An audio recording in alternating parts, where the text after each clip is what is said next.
8 दिवसात एक ड्रम पाणी एक कुटुंबाला पाणी पुरत काय? मत घेऊन टाकत येत आम्हाला पाण्या सोयी नाही करत. नळ किती रोजापासून नळ आणतात लालची दाखवले पाणी नाही आणले.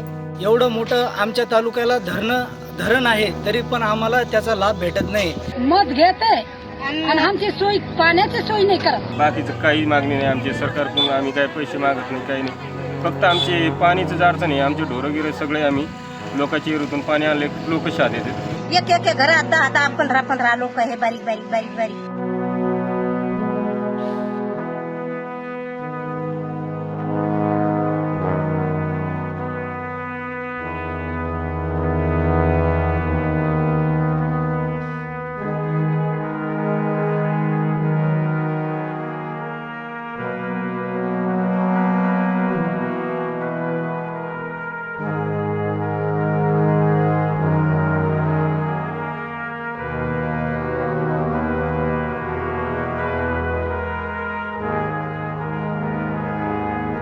लई परिस्थिती आहे पाण्याची.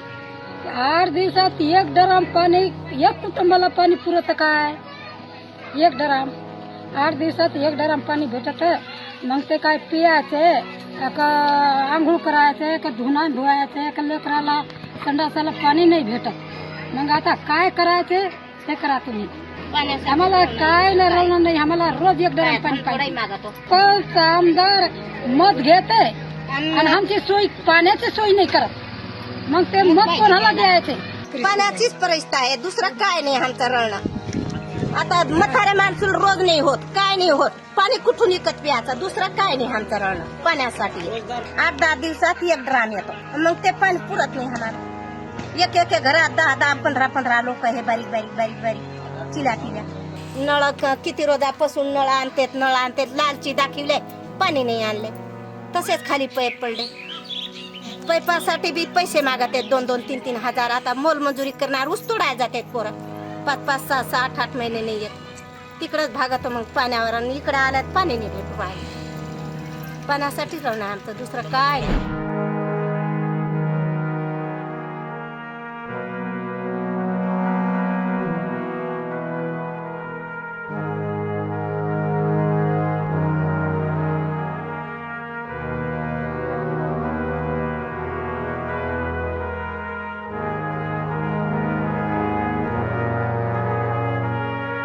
सर आम्हाला फक्त पाणीची अडचण आहे. आणि हे तळे जे आहेत येर आहेत आमच्या तळ्यात, ते पाझर जादा आहे तळ्याला. आणि ते पाझर जादा झाल्यामुळे ते 2 महिन्यात तळं संपून जातो. त्या तळ्याला काहीतरी समजा त्याचे नियोजन होईल का? तर आम्हाला पाणीचीच मागणी आहे, दुसरं काहीच नाही. आमचं सगळे लोकांचे ते जी येत सगळं पाणीचीच हिस्सो आहे. बाकीचं काही मागणी नाही आमची सरकारकडून. आम्ही काही पैसे मागत नाही, काही नाही. फक्त आमची पाणीचीच अडचण आहे. आमचे ढोरं गिरे सगळे आम्ही लोकांच्या विहिरीतून पाणी आणले. लोक शाद येतात. पाणीचीच अडचण मोठी येतात. उन्हाळा चालू असताना प्रशासनाकडून आम्हाला 8 दिवसात एक ड्राम येतं. पैठण तालुक्याला जायकवाडी धरण एवढं मोठं धरण लाभलेलं आहे. तरी पण तो धरणाचं पाणी आमच्यापर्यंत येत नाही. अशी समस्या आहे की आमचे ढोरं आम्हाला दुसरीकडं गौशाळात सोडायची अशी परिस्थिती आलेली आहे. तर आमचे लेकरं बाळं आंघोळीची प्रश्न आहे, कपड्याचे प्रश्न आहे, धुण्याचे आहे. एवढं मोठं आमच्या तालुक्याला धरण आहे तरी पण आम्हाला त्याचा लाभ भेटत नाही. त्या धरणाचं पाणी शासनाने मोठ्या कंपन्याला नांदेड अशा ठिकाणी पाईपलाईन मोठ्या करून असे तिकडे पाणी पाठवून देतात. आणि छोट्या मोठ्या गावाला आम्हाला इथं प्रशासनाने आता हर घर नळ दिलेली आहे. तरी काही कामगार जे आहे ते बिलं काढून घेतले आणि त्या नळाला आतापर्यंत पाणी स्पर्श नाही झाला. पाणी नसल्यामुळं आमचे लोक ऊस तोडीला चालले जातात. त्याच्यामुळं आमचे मुलं बाळं आहे ते सोबत घेऊन जातात आणि त्या मुलं बाळाचे शिक्षणाचे समस्या येतात. ह्या पाण्यामुळं आम्हाला खूप काही अडचणी आहेत. आम्हाला प्रशासनाला एकच विनंती आहे की आम्हाला 2 टँकर इथं तांड्याला द्यायला पाहिजेत. तर एकच टँकरनं आमचं भागत नाही. झाडाला पाणीच नाही आहे. पाणी नसल्यामुळं आम्ही करतो त्याला. आता नवी लाजलं काय करणार? त्याला दरवर्षी टँकरनं पाणी टाकून पुरत नाही ना. 2 वर्षांसारखं असं मागच्या वर्षी बी असं झालं. पुन्हा आशा होती आम्हाला यावर्षी जगू, पण आता नाही जगता येणार. पाणी टाकू परेशान झालं होतं. पाणी पण मिळेना कुठं. विहिरीवाले पाणी देत नाही. तळ्याला पाणी नाही, तळ्यामध्ये नाही. मग आणताना कुठून पाणी त्या हिशोबानं तोडतो आम्ही आता.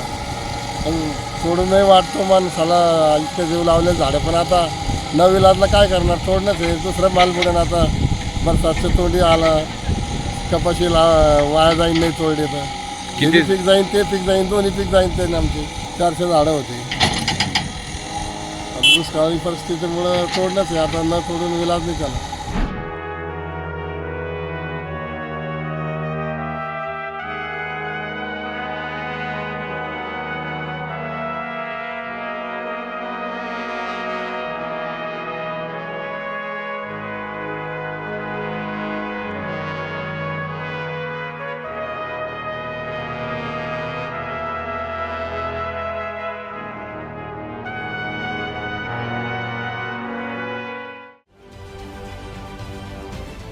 महाराष्ट्रातील सर्व बातम्यांचे विश्वासार्ह व्यासपीठ,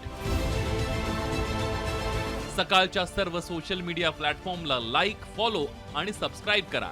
तसंच सर्व नोटिफिकेशनसाठी बेल आयकॉन प्रेस करायला विसरू नका.